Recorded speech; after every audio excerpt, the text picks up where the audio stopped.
What is up, dudes? It is Pro Dudettes. Wrestling Dude and Dudettes, yes. For the dudettes out there, it is the Pro Wrestling Planet podcast. It's October 26th, 2022, the year of our Lord here. It's a Wednesday night, and my man, Big Vito T. You know what that means, Bran. You know what that means? We're here. The listeners know what that means. Everyone knows what that means. It means that we are talking AEW Dynamite. The brand here, my man Big Vito T, just like I just What mentioned. up? How's it going down? How's it going down? Awesome. Tony Khan making me happy as always. Pretty damn good episode of this show. The best I think I've seen in a while. Yep. I think we can just say that right off the bat. Yes. Without going into too much detail, but yeah, it's definitely, I think, the best that there's been in weeks. Some major things pushed forward. We have a pretty clear, or at least a clearer picture of where we're going into this Full Gear pay-per-view, which, gosh, is sneaking up on us, only really a couple weeks away, right? Yeah. I'm still kind of curious about Full Gear. Only one match has been announced for Full Gear, correct? Just the main event? Well, the main event officially, but I can kind of see a few things starting. Yeah, there's a couple of things rumbling, but the way Tony Khan works, he takes care of big matches throughout the month. He ain't afraid to put big title matches on a Wednesday or on a live Friday either. So unless I missed the announcements for something, which is very possible, I am pretty sure that I'm pretty sure of a couple different things. Yeah, we'll talk about that throughout the show, I suppose. Absolutely. The show opens up with big tag team match. The Ocho, Chris Jericho, Daniel Garcia against Dragon Slayer. Yes. The Dragon Slayer against Wheeler Yuta, Claudio of the BCC. What a way to kick off the show, you know what I mean? How over is Yuta? He got some chance. Yeah. He got an intro pop like crazy. Right? Where were they at? They were in Louisville?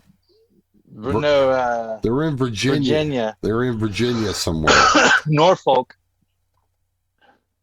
They're in Norfolk. Norfolk. I remember that because that's where DX did the invasion thing. Oh, were they in the Scope or were they in the other building, the one that WCW was in? But I remember I do remember it was Norfolk though. That's That's what brought me all right. Flashbacks back to the invasion. Okay. But the Jazz came down with him without Sammy and the girls. No Sammy and the girls.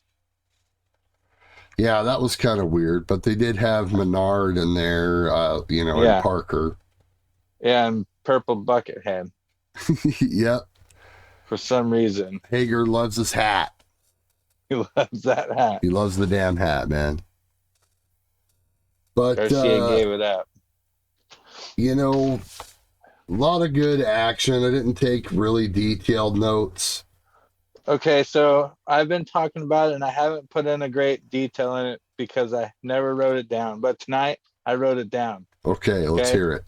William Regal says, "Man the mask, you creme brulee. I want to crack you, boy, and let you melt in me." Oh my God. Yeah. This is the thing, though. And that's the thing. Every week, he just we watch sexually harasses Excalibur. Yes. And because, sometimes I'm in and out on the commentary, I don't really hear this. This is like it's like a viral like internet thing, like these videos, like these compilations of his sexual innuendos towards Excalibur. Oh, they've collected them together? There are videos out there, yes. Oh, wow. Right. Yeah. It gets me every time. This time I wrote it down. So there's been a lot. Like, I mean, the Yes, video every I watched was at least like 10 different, and this was like not just on Dynamite, but I'm pretty sure some of them were from like Dark, and I'm sure some of them are on Rampage, which I don't watch. Yeah. Yeah, it's crazy. You don't watch Rampage? Not like we watch Dynamite. I shouldn't say like I don't watch it. I can't habitually watch it. Breaking news here, folks. Breaking news. The brand does not habitually watch Rampage. I definitely make the attempt to. It's kind of a nice 3-hour block on Fridays, because you have, at least on my cable system, you get the SmackDown from 8 to 10, and then you get Rampage from 10 to 11. So stuff happens. A lot of the time, I'm just not home, or just, too busy or whatever to watch wrestling on a Friday night. I might catch part of it. I might catch a little of it. Sometimes I'll put on SmackDown, and like by the time SmackDown's over, like I'm pretty much done. So like I'll put on Rampage, but like I'll save SmackDown till the next day and watch Rampage. Because I'm that's AEW true. strong. That's true. We have the we have DVRs and on demand. You got the TiVo brand and all that stuff right now. You got the wrestling on the TiVo. I do have the TiVo. I have so many options, dude. Shit! I TiVo everything, so yeah. TiVo.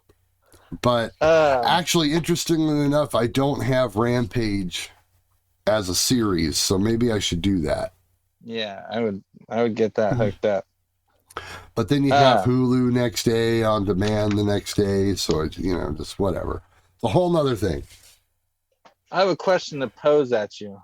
Absolutely, my man. Throw it at me. The BCC, they have this thing where they get their opponent down in the middle of the ring. There's two of them in the ring. They trap the arm and they do that elbow thing down, right? They do the elbow, or they do the stomp, or they do something. Right? All three of them. There's four of them now. Four of them.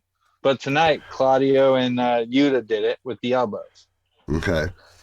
Now, I like it one-on-one. I think it's kind of cool. Looks vicious, To do like the series. Yeah, but when it's both of them in the ring and they're setting it up and they're waiting and they're looking at each other, I just think that's I don't know. It was cool at first because they were doing it extreme, but now it's like it's stale for me. What do you think about that? Their spots are their spots, and they're trying to, I guess, since they do it regularly,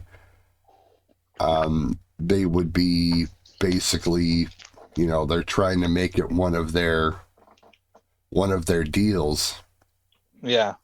So like one of their trademark spots as like a member of the group or as a group. So I don't really have a problem with it up necessarily, but no, I can see what you're saying though. I get it completely. Other than that, I love it. Yuta intense off a hot tag tonight. It was amazing. Yuta's getting better and better. How good of a move is the Code Breaker, man? You know what I mean? Code Breaker? Yeah. Yeah. He hit like a ferocious one with I think Claudio was coming off the rope or something. That's the other thing. It all depends on who takes it too. Right. Because some people won't take it very nicely. How creative they decide to do, you know what I mean, with the spot as well. It's just like the RKO, you think of some cool way to present it.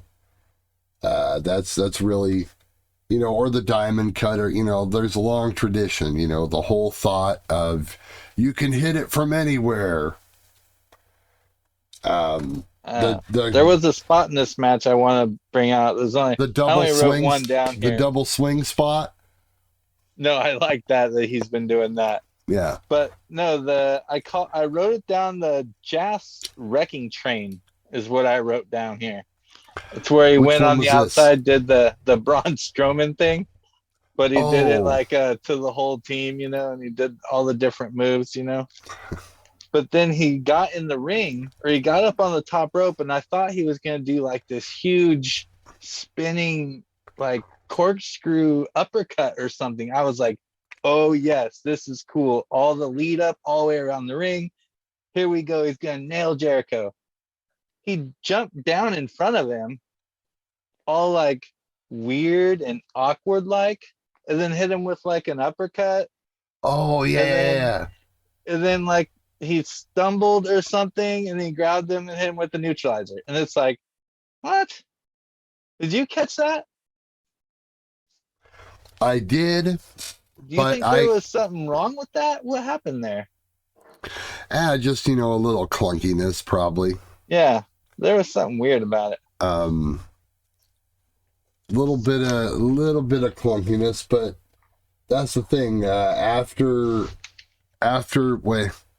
So was that the neutralizer that he hit to win the match? Yeah. Is that what okay? Yeah. Also, I'm not sure, but correct me if I'm wrong, but is that the first time he got a win with the neutralizer in AEW? I'm pretty sure he's hit it before. He's been winning. He's been winning with the Ricola bomb. Right. Okay. And then also the sharpshooter.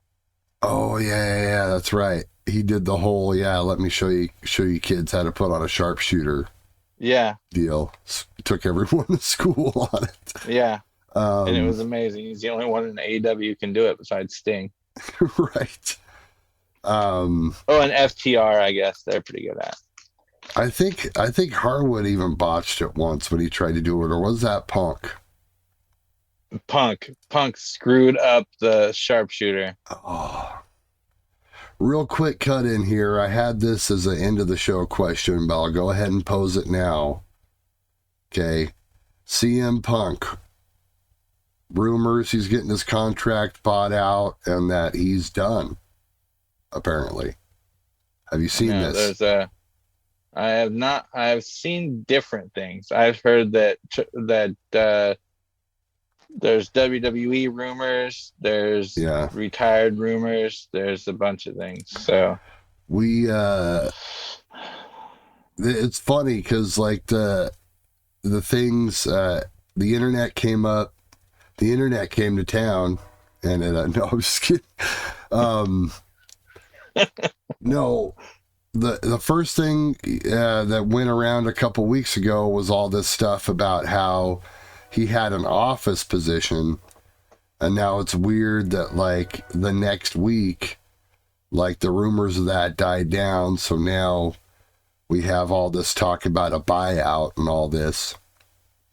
And I really didn't buy any of it until I saw Uncle Dave on a YouTube short talking about it. Really? Yeah. Huh. So I'm like, that's interesting. Now he was talking about the buyout? Yeah, he was basically, it was, I can see the buyout happening. It was only injured. He's been injured like 3 times. It was only like a 60-second clip, but he was just basically reiterating how sad the whole situation was that it ended the way it did. That's basically what he was saying. Which is like pretty much everyone's sentiment. Like if it is true, it's just like, man, what he had a great year, but it really ended badly. So yeah, I don't know. Yeah, it was. There was some high points, but there was definitely a low point there. So we'll get to it. Maybe we'll talk a little bit more about that in a second here. But Jericho takes a clean fall after the neutralizer, like we were talking about.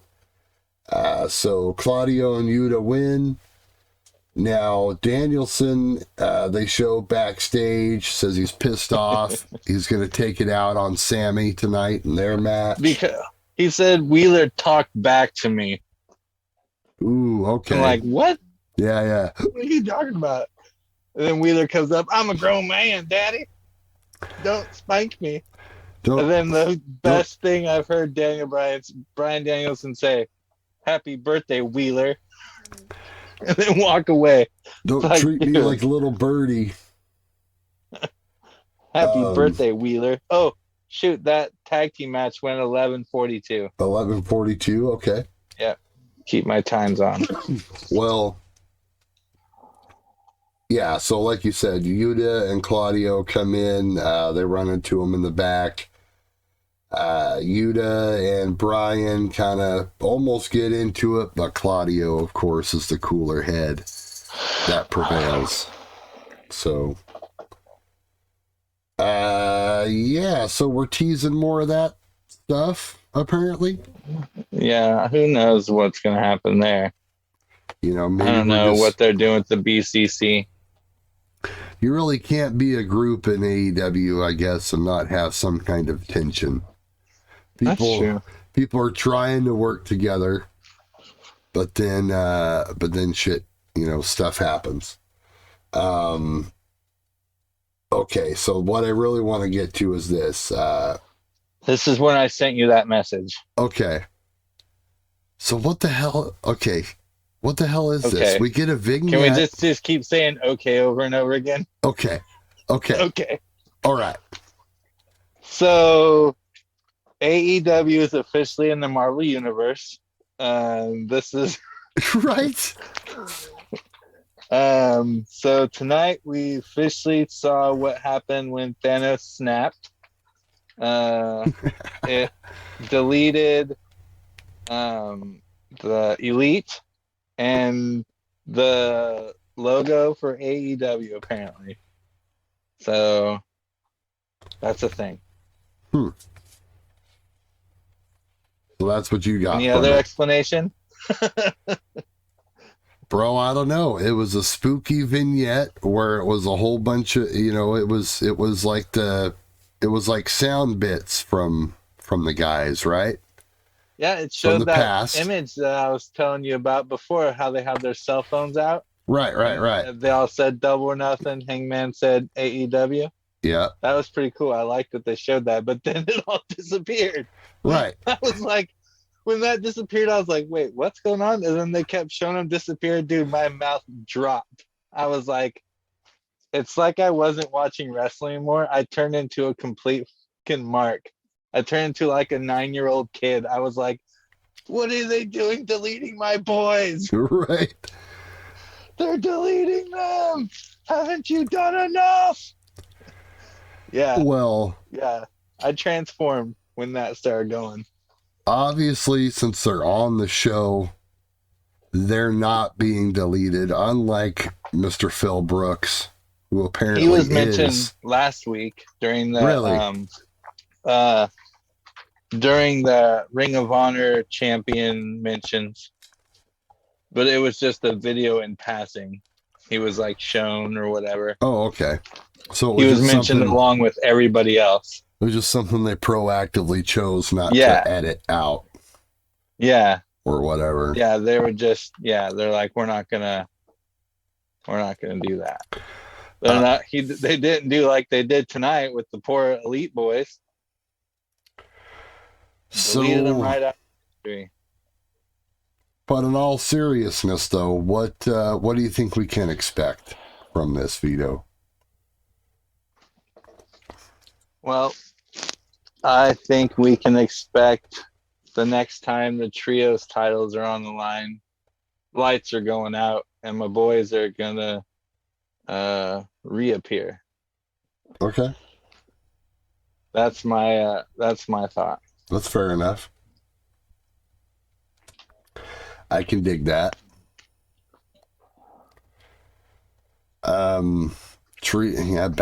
Okay. So just throw them back into the trios mix. And whether they talk or not, whether they ever mention stuff, probably not. Maybe a little thing in passing, but they just kind of come back and they just kind of do their thing, I guess. Makes sense to me. I don't really have any kind of a hot take on it, I really don't have any sort of ideas. I was hoping you would have insight, but that seems simple enough to me. Yeah.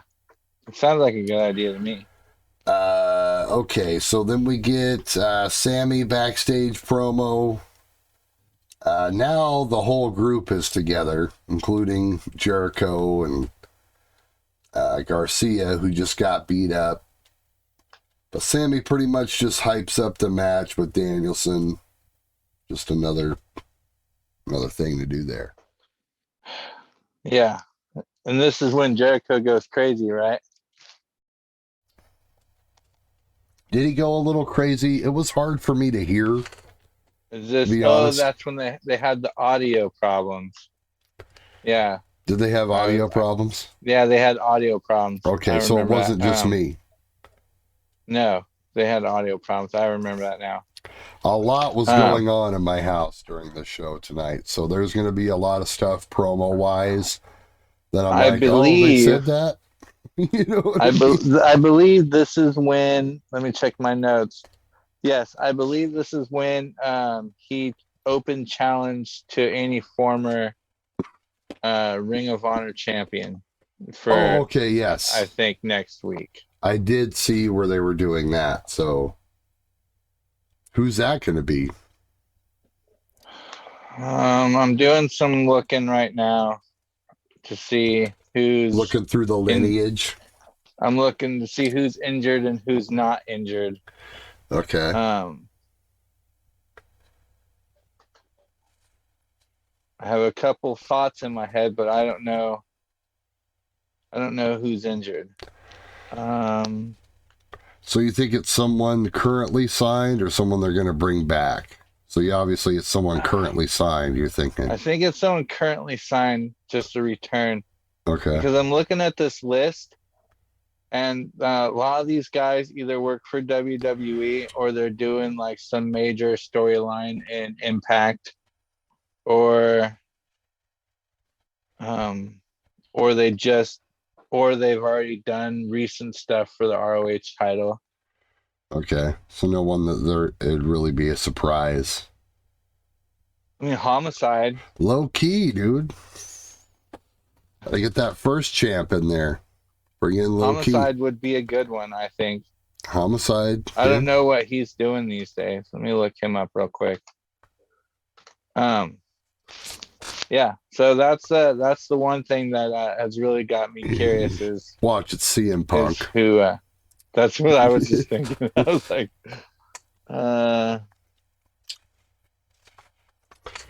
it's the winter of Punk. We're gonna repeat time. Oh, hold on a second. How come I don't remember this?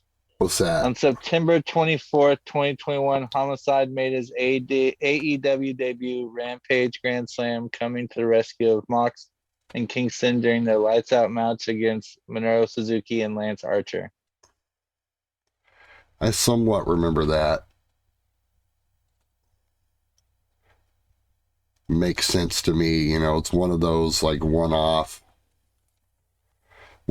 deals, and just, wasn't a big enough impression or a pop to get Tony to actually put last pen to year paper. He was in a faction with Brody King. It's Homicide. Okay. I'm calling it right now. Vito's calling Homicide. Okay. That's a good bet. I'm going to say something weird and they get someone on loan from Impact or whatever, I don't know, like Eddie Edwards or something. Hasn't he been the champ? Yeah, Eddie Edwards and Davey Richardson has been champ. Either or. I'm going to say one of those dudes. Oh, both of them. Right, there you go. Triple threat match. Triple threat. Jericho and the Wolves. Did Seidel ever win the title? He's around, right? I'm not seeing Seidel. Let me go a little higher. I don't see Seidel. Yeah, I don't think he ever won the world title. I think he maybe won the TV belt. And that, Oh. and that was like post Evan Okay. Bourne. If it's not Homicide, Okay. maybe he pulls some shady crap and somehow Jerry Lynn does it. Okay. Because of the whole stick that went down a while back with Jerry Lynn. All right. They could have a nice, simple little match. Yeah. Jerry Lynn doesn't have to go full throttle, but, they could do something. Why not? Yep. That's my call. Okay. Jerry Lynn or Jerry Lynn or Homicide. Okay. Well, we'll see how that goes. Vito, we got Big Vito T, my man. Back to the show. Back on track. Got to steer the boat here. If you're still with us, we're on to a tag team match. Swerve in Our Glory, FTR, number one contenders match. Two tag team matches in a row. You know what? I love it. I love tag team matches. Yeah.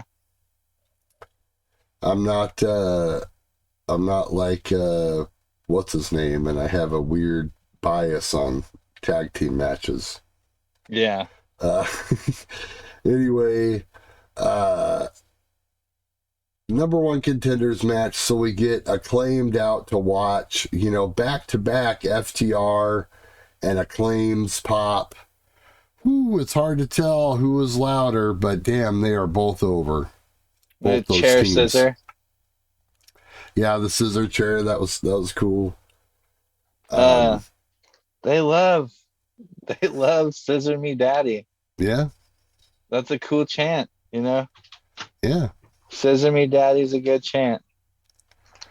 The scissoring is over. And I imagine they won the trademark on Rampage last week, obviously. Yes. Yeah. So we're done with that. Yeah.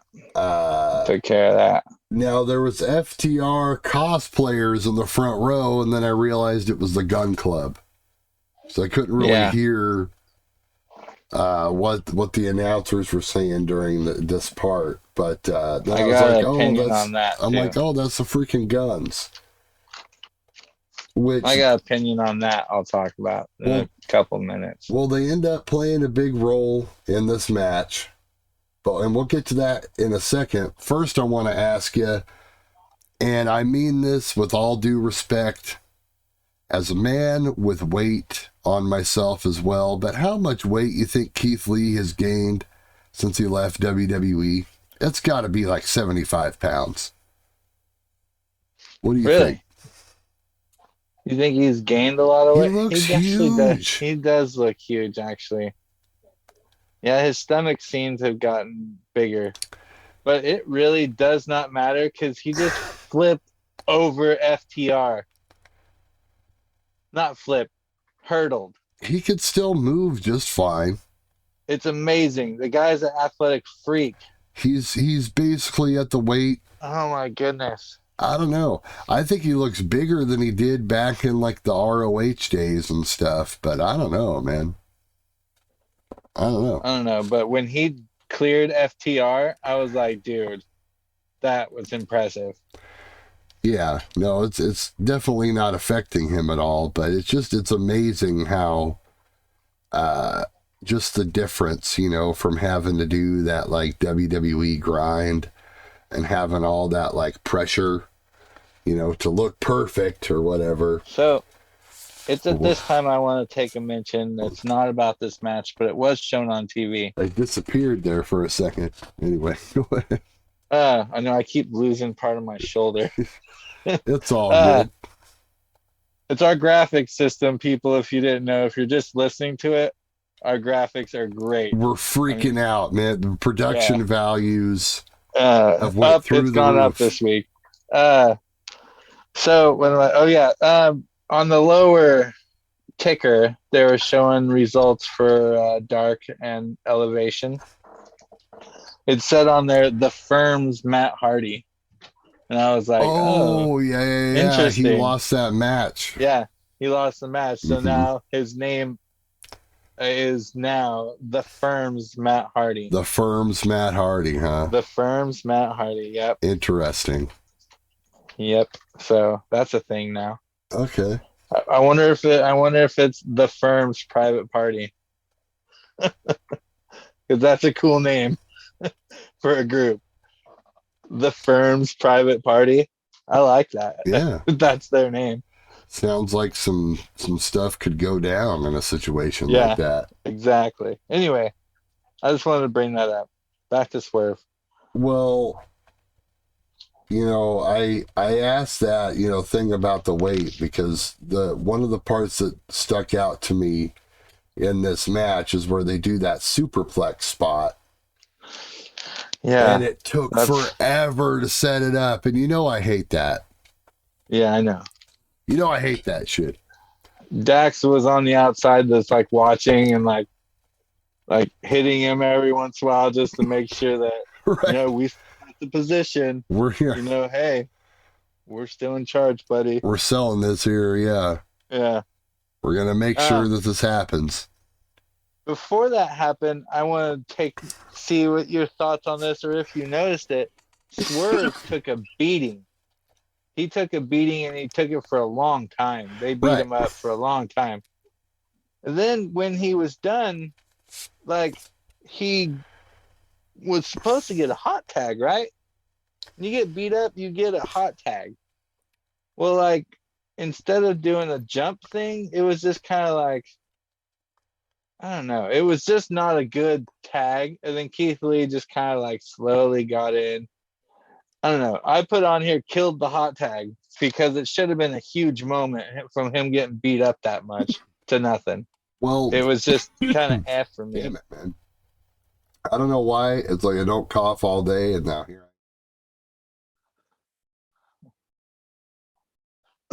Maybe you take too much medicine, Bran. I don't know if I got dust in here. I don't know what's going on.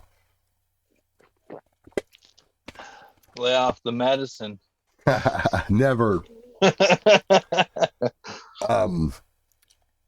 It's interesting that you mentioned the hot tag thing, because if they're working heel, that seems counterproductive to me. You know what I mean? FTR should be the only ones making a hot tag in this match. So, psychology wise, it's already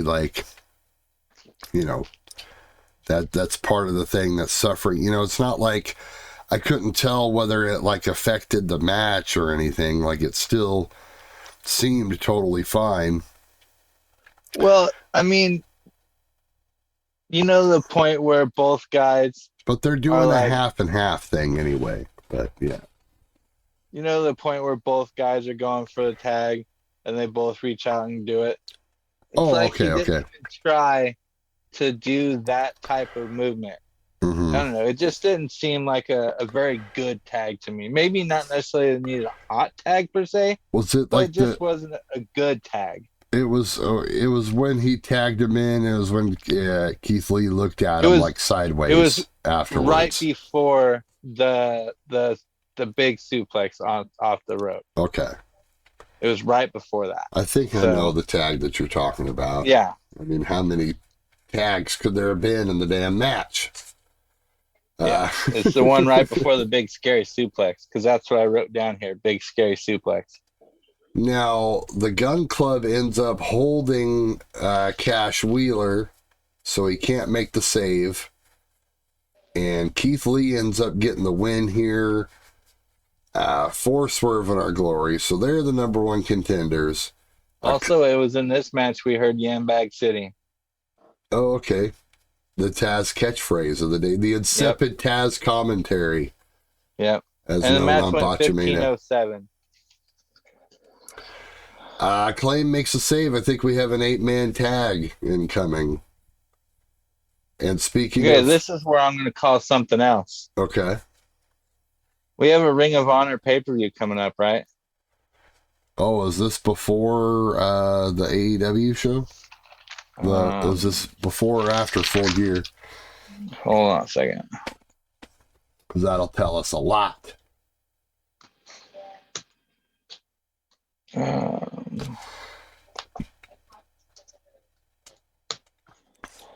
Let's see here. Final battle is December 10th. Okay, so that'll be after the Full Gear show. Yes. Okay, so my prediction really is not waiting. My prediction is not waiting till December 10th. Okay. I got the Guns versus FTR for the ROH titles at Full Gear. Okay. I don't think they're waiting until December 10th.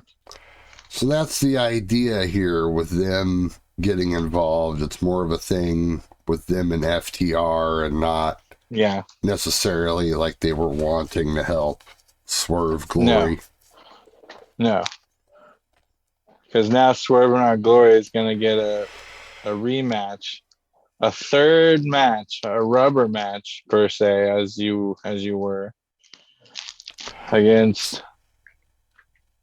So does this? But this is it. This is where Swerve turns on him. Okay. So, here's my other match for Full Gear. Oh, I'm booking it, Brand. See, I'm booking it. I told you more matches, bro. Keith Lee versus Swerve at Full Gear. Ooh, okay. So they do that tag title match, and then they do that match at the pay-per-view. I really hope they don't do that tag title match at Full Gear. That would piss me off. Okay, well, if not that, then what? They should do it like, I don't know, 2 weeks before Full Gear. What's today? When's Full Gear? Well, no, I mean, so we're booking that Acclaimed goes over because wins. They do the turn. So who does Acclaim go against at the show? Any ideas there? 1 second here.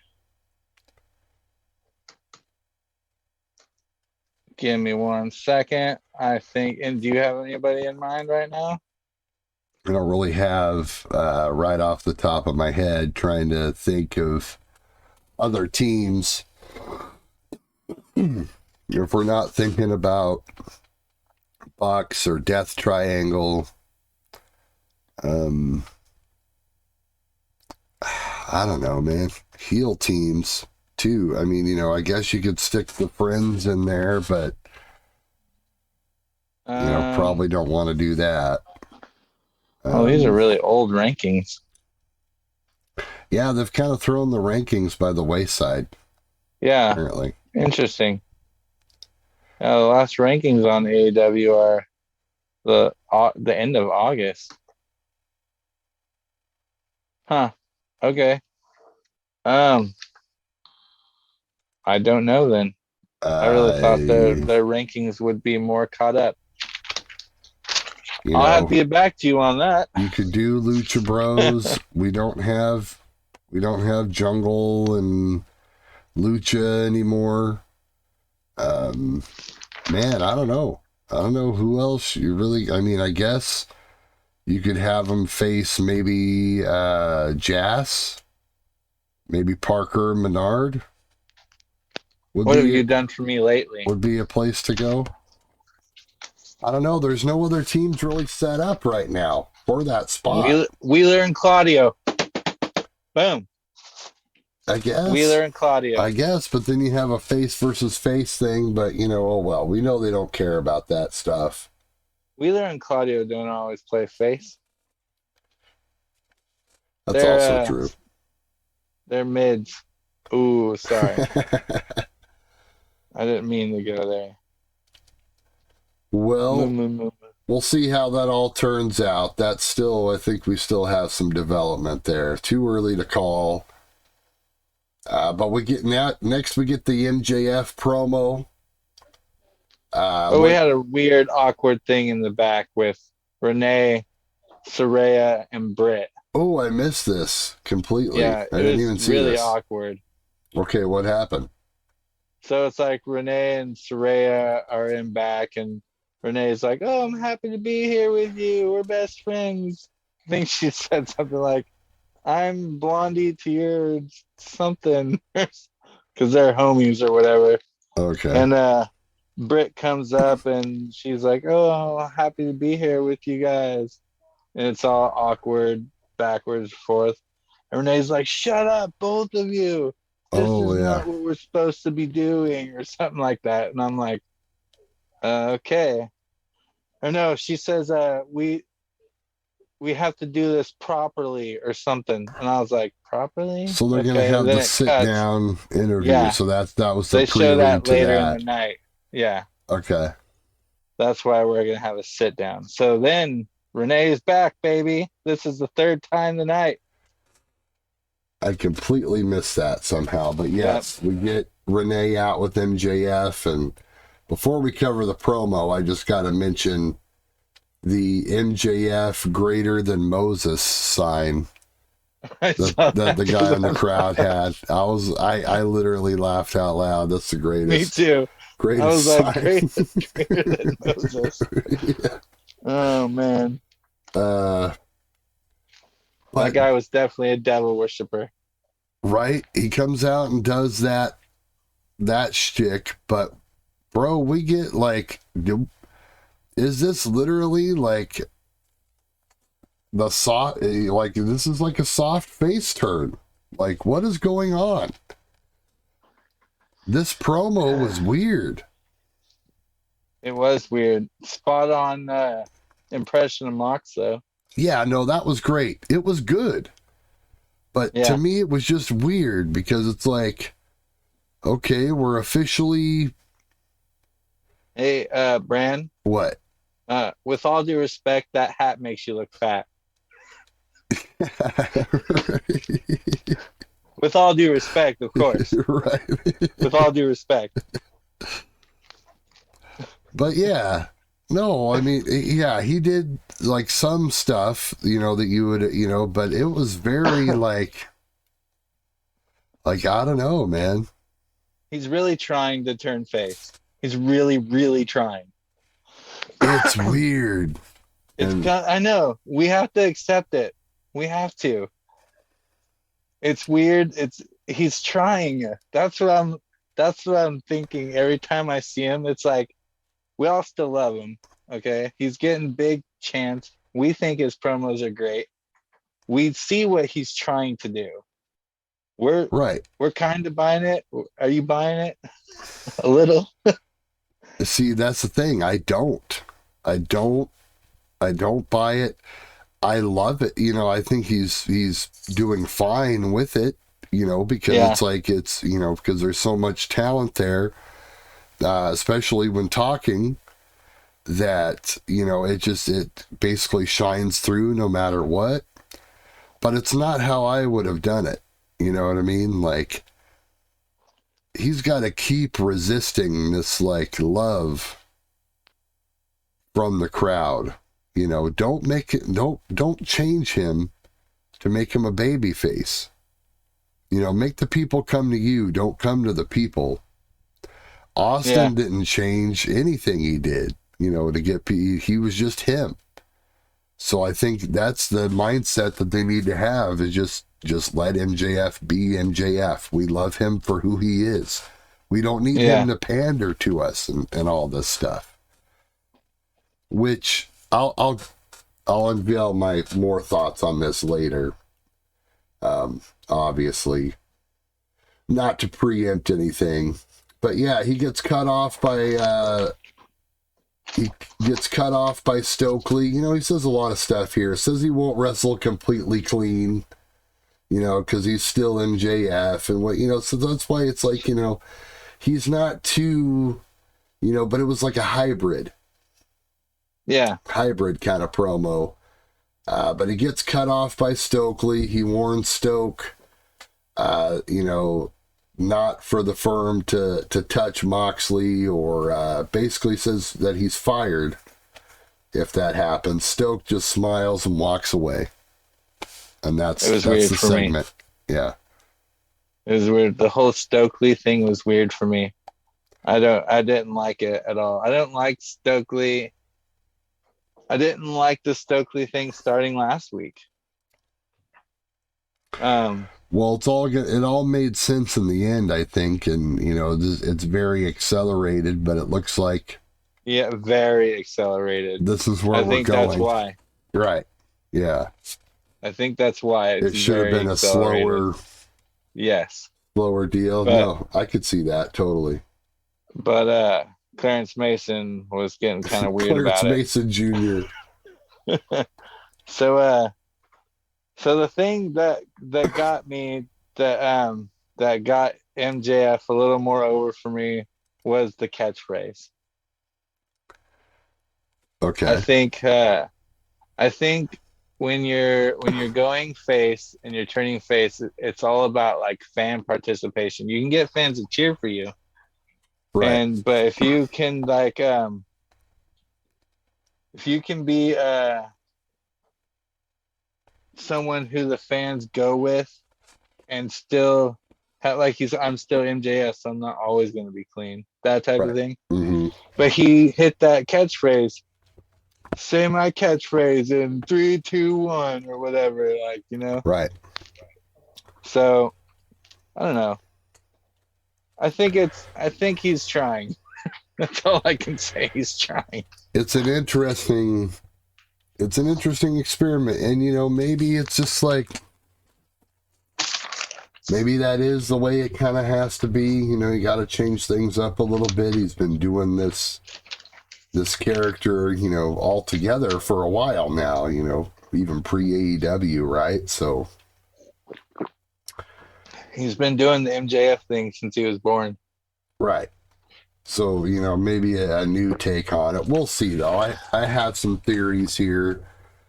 Let's burn through a couple of these next things here, Vito. We got Kingdom vignette, turns into a Ward Joe vignette. Basically, this was to build up Wardlow versus Taven for the TNT title, I guess, on good. Rampage. Yeah. Should be good. I like Matt Taven. Taven's solid. Yep. We get Danielson versus Sammy. This is the first hour main event, that bleeds into the second hour. What did you think of this match, Vito, as a whole? I can tell you a steel tongue keeps a wise head. I learned that. I learned that at the very beginning. What does that even mean? Oh man, I don't keep your playbook close to your chest. I don't know. I don't know, dude. Makes sense. Man. Oh, this match was this is an interesting match. Right. I don't know if these two just don't mesh. It was their first time wrestling each other. It was interesting. I don't know if I loved it. Did you love it? I thought it was good. I didn't think it was bad, but it had a weird structure, is what I noticed. Yeah. It started with an extended, Sammy heel heat at the beginning. And it was the turn into Danielson's momentum and his shine, if you will. That actually happened second. So they reversed the order. Usually the babyface starts hot and then he gets caught with something and then the heel takes over. Well, they did this, Sammy started it out, the heel started out hot, and then eventually Bryan took over, and then Sammy took back over when they went into the picture-in-picture heel heat time. The pip. Yeah. Think about Danielson headbutting Sammy's forearms. You catch that? That's the innovative offense, bro. It's crazy. Danielson is always innovating. Can you imagine the first guy who said, "Hey, you want to give me a Spanish fly off the top rope?" Or the guy who said, "Are you serious? You actually want to give me a Spanish fly off the top rope?" Right. I want to be there on that conversation. Bro, I'm glad that you brought that spot up, because this is what I mentioned, what we're talking about earlier with the Keith Lee thing. this was the antithesis of that. Beautiful work. Danielson was already in position. He was ready to go. Sammy ran up there, got him real quick. Bang, bang, boom. You had no time to even blink. That's how those spots should be done, man. Yeah. And it was beautiful, too. Yeah, absolutely. Loved it. A lot better than the shitty Poison Rana Bryan Danielson did later in the match. We'll forgive him. Poison Rana is one of my top 5 favorite moves. I'm not forgiving him. Maybe he shouldn't be doing it. Maybe we'll leave that to the younger guys and the actual lucha guys. Bryan Danielson is a ruthless bastard. Right. And I think he'll be the first one to leave the BCC because he's going to be a major heel, and I think he's going to be too heel for that group. Ooh, good take. That's possibly, we kind of talked about this earlier, but that's possibly where this is leading. So I like that idea. I like that way of thinking. But Danielson ends up winning this with he does a triangle choke into some elbow strikes. Ruthless. Then Sammy goes limp and they stop the match. 14:44. 14:44. So damn, that went a long time. All these matches went a long time. Did not notice it because they took the break right in the perfect spot in the match, I think. But this next segment, I had some issues with. Okay. It's Renee with Fenix and Alex Abrahantes, which I love. I love Alex Abrahantes. And they're talking about the main event where it's going to be Pac and Penta. Okay. All right. So then Fenix is like, maybe I'm going to be a double champion. Maybe I'll go for the All Atlantic champion. And I'm like, hold on a second. I don't even see Pac standing there. And you're just going to go after his title that he don't have anymore. But hey, it was his. Right. I was thinking, you forgot Pac lost it to OC. Yeah. No. No, but I was thinking, I was like, he didn't say anything about like, my friend lost it, so I'm going to go get it back for Death Triangle. You know what I mean? He just said, I'm going to go get that title. Right. It's like, all right. But of course, the dinosaur. Christian and Luchasaurus. They throw their name in the hat. Then we get OC. The best promo ever. Dude. You guys MJF, talking John about Moxley. MJF and John Moxley don't got nothing on this guy, dude. He strolled up. Hey, you guys talking about me? You guys talking about this? You want this? It's beautiful. Right. Next week, then. Cool. Right. It's like, what the? It's beautiful. You're a genius. He's so genius. It's the antithesis. There's that word again. Of every wrestling promo you've ever seen. Orange Cassidy is brilliant. Awesome stuff. You guys talking about me? So we're going to get a triple threat with them. And I guess that's next week, next Dynamite, right? Yep. Not a Rampage, but next Dynamite. I like these live rampages they keep saying. I was trying to think of what would be some good names for Christian and Luchasaurus's team. Oh yeah? And I came up with the most brilliant name. Hit me. Christosaurus. Christosaurus. Want that on a t-shirt. Nice. I love it. Next we get Jamie Hayter versus Riho. Riho. I'm a Riho fan. Dude, I was after this match. Hayter worked a nice old school heel type of match. And Rio is just so damn believable and so,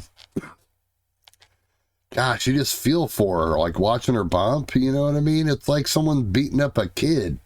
Yeah, she's tiny. You know what I mean? And she just bumps so hard.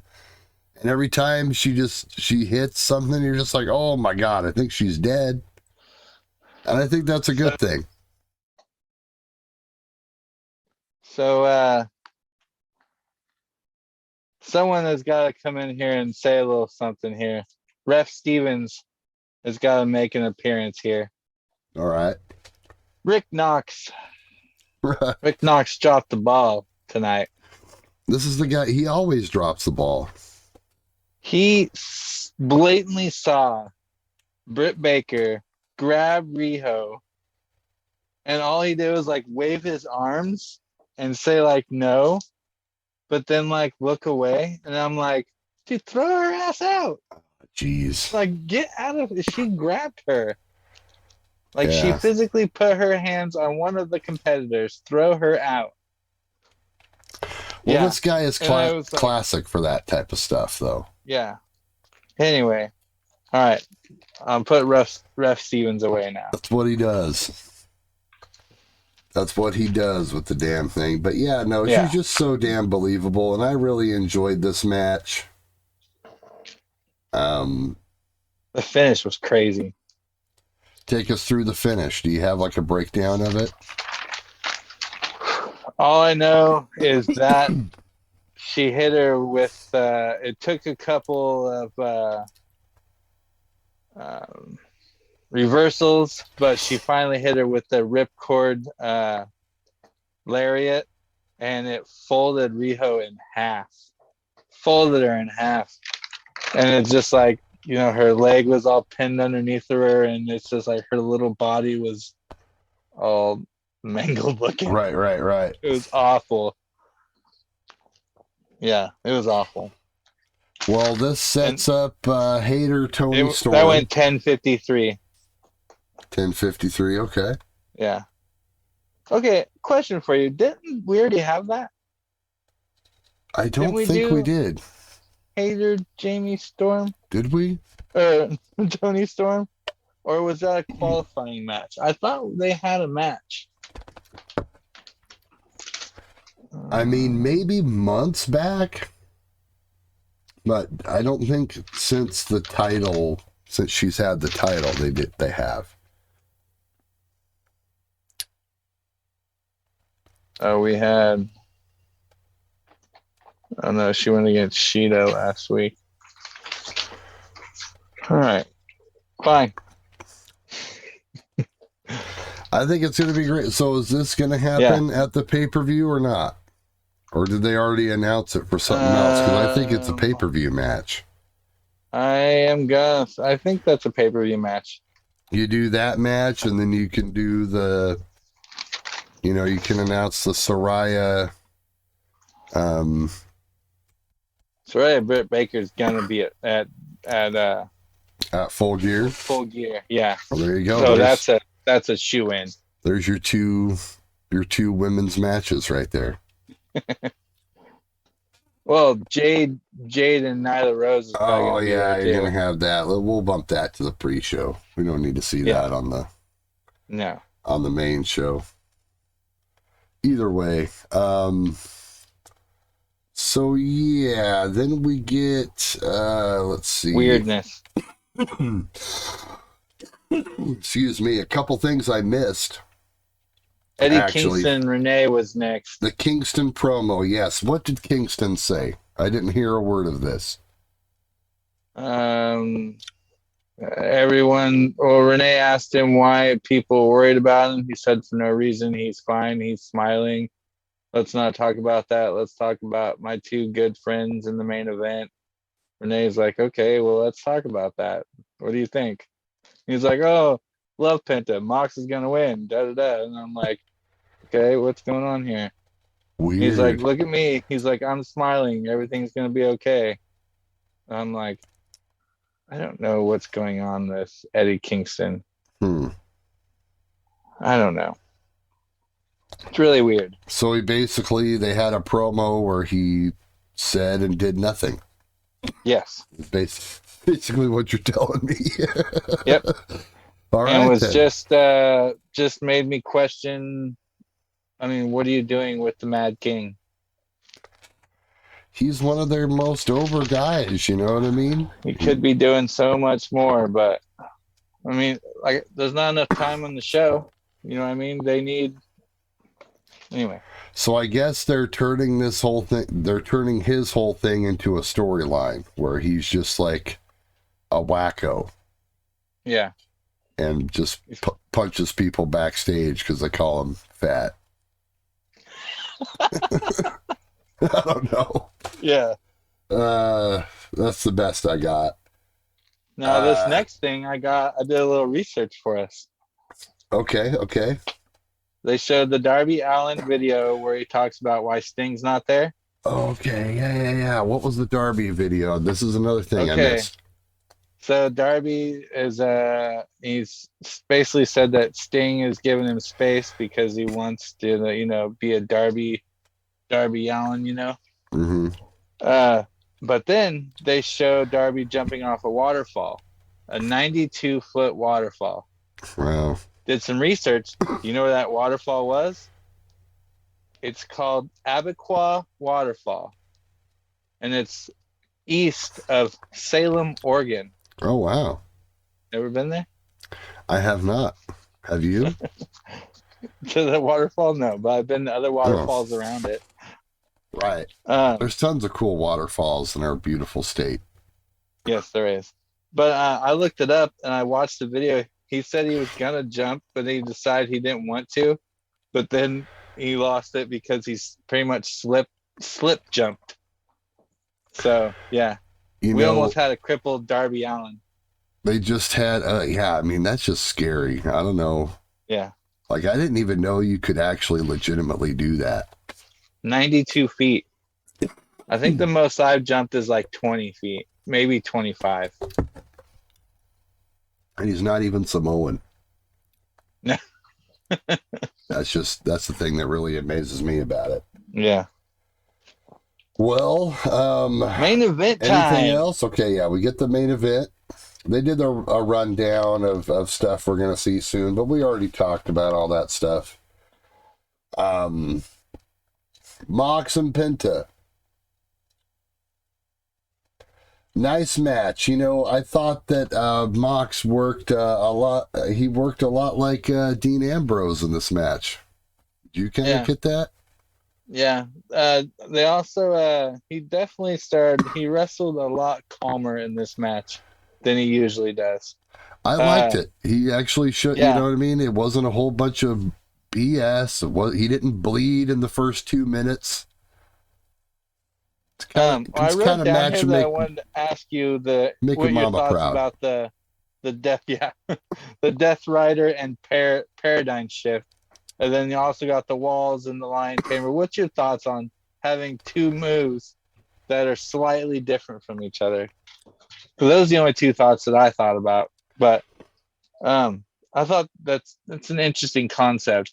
But later on, we actually see both of them. But anyway. And I noticed the other thing is they kept pointing out the stupid dog. Congo, go lay down. Sorry, folks. They kept pointing out the clothesline. Not mine. I think it might have got into the stash. Oh no.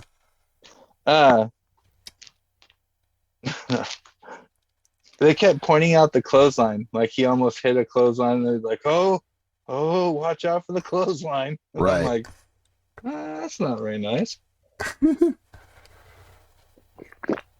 And then they're like, like Hangman's at home recuperating after they said that Penta like dodged the clothesline. It's like, man, Mox, you're never allowed to give anyone a clothesline ever again.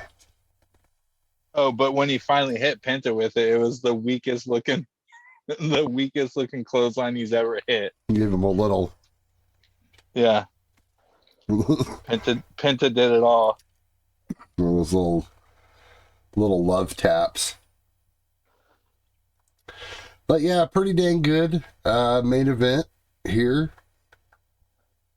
Now, but what the extracurricular stuff, obviously a little bit more interesting. Mox gets the win, right?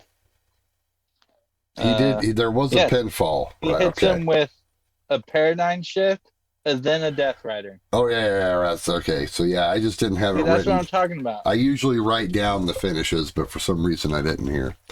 That's what I'm talking about. He hits the regular double arm DDT, and then he picks him up and he hits the raising spike double arm DDT, which is the Death Rider. That's his New Japan finisher. Right. So it's interesting that he has two moves that are named two different things, but the only difference between the paradigm shift and the Death Rider is he lifts up the Death Rider Right. and spikes it. And the paradigm shift he just falls. But it's the same move. It's a double arm DDT. Right. This is interesting, that concept. It wasn't that his WWE finisher too, but it was the Dirty Deeds. That's his second one. The first Dirty Deeds, they just swept It it was like underneath the rug. It was a front DDT where he held him like with the like a bulldog almost, and he like fell forward into a DDT type Oh, I thing. remember that. Yeah, yeah, Yeah. yeah. And that was Dirty Deeds, but then that got swept under and it was a double arm. Huh. Must have been They a weird just bump to take. yeah. Hmm. Yeah. It looked cool. I remember it. Okay. So yeah, Mox with the win, but the Firm attack Moxley after the bell. They show the BCC locker room. It has a huge chain on it with a padlock, and there's a padlock. You want to get the bolt cutters? He shakes it. I need to get the bolt cutters. Right. Like, what did you think you were gonna do to that chain? Acting job of the year with those guys. Yeah. MJF comes out, has a little bit of a moral dilemma there at the top of the stage. He wants to go help Moxley, but then again he doesn't. He walks off, but then he comes charging out to make the huge save. And he doesn't attack the Firm, but he just tells them to back off. He's yelling at Stoke, and then they all kick his ass. Yeah. And that's how we go off the show. Morrissey choke slams him through a table. Oh, I did miss one thing about this Darby thing here. Apparently Jay Lethal said that he knows someone who knows Darby's weakness. Ooh. And he's bringing that person next week when Jay wrestles Darby on next week's Dynamite. He's bringing someone from Darby's past who knows his weakness. So who could that be? I have no idea. We're thinking indies, or we're talking about AEW past? I don't know any AEW past for Darby, but anyway, who knows? Yeah, he was never really paired up with anyone before Sting, right? So there's not really a huge connection there. Well, that's our Dynamite show. Vito, what are you going to rate this thing, my man? I think I'm going to give it a 3.5. A 3.5? Yep. Wow, you're really low on it. I'm giving it a 4. Really? Yeah, I think that was a 4-star show. Interesting. Matches were good. The main event was solid. Hater and Rio, like I said, I mean, this is, one of the better, women's matches I think there's been in a few weeks. Danielson and Sammy, I thought that was better than you thought it was, but it was pretty damn good. The opening tag match was good. The Swerve, Glory, FT. I mean, there was a lot of good stuff, and you combine There was this. a lot of good stuff. Just a couple of the promos were Like the Eddie promo was weird for me. The whole Jazz thing, the open challenge and all that was weird for me because Sammy spouted out some stuff. The Saraya Britt Renee thing came off really uncomfortable and weird. Oh yeah. But you know, Promo wise, maybe not the best, but all the matches were match on. wise, yes. I don't feel like Sammy and Brian had very good chemistry. I don't know. I just and Rick Knox really took it out of me for that Hater Rio match. I liked the action in that. Rick Knox really messed me up on that match. Rick Knox lost AEW a 0.5 tonight. Isn't that his gimmick though? That he always messes everything up. No, it's not a gimmick. That's just what he does. No, he's supposed to be a great referee, but he's just not for some reason. There's a referee where it's like that's like low key his gimmick. That's him, right? I know it is. One of them that's like low key their gimmick is that they're always like oblivious to the most obvious like interference, and then they make like, you know, he makes like mistakes all the time. I'm pretty sure this is the guy. I don't know. Oh, and the other thing that knocks it down to a 3.5 is them deleting my boys and making me confused about it. So solid 3.5. You're messing with my head, Tony Khan. I don't like it. Yeah. What did you rate this show if you watched it? Let us know in the comments or whatever if you're watching this on YouTube, wherever you're watching it at, or listening on Spotify, PW Planet, Pro Wrestling Planet Podcast. That's Big Vito T. I'm the brand. Scissor it out. Scissor. Scissor me, baby. Oh, man. No, I disappeared. Oh, no. I disappeared. Oh, and then it's time I disappear. Bring back the elite.